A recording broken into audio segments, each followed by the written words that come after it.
बोलो जय श्री राम। आज है 108 का 13वां दिन। मैं सुबह उठा और सूर्यदेव के निकलने से पहले मैं पहुंच गया अपना वर्कआउट करने। पहले हमारे सपाटे, फिर बाइसेप्स, एब्स की एक्सरसाइज करके वर्कआउट करा अपना ख़त्म। फिर करा ब्रेकफास्ट, फिर खाई रोटी। आज फ़ोटो लेना भूल गया भाई। शाम को चल दिया अपना वर्कआउट करने। ट्रैक्टर पूरे जोर पे है भाई।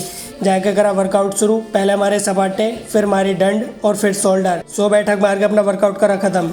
ये हो रही आज के वर्कआउट के बाद की कंडीशन। और फिर मैं आ गया घर। और आज हमने पढ़ा प्रतिदिन नया आनंद ही ईश्वर है, वह कभी न खत्म होने वाला है। जैसे जैसे तुम अपना ध्यान वर्षों तक करते जाओगे वैसे वैसे वह तुम्हें अनंत युक्तियों से आकर्षित करता रहेगा। फिर खाई रोटी। बोलो जय श्री राम।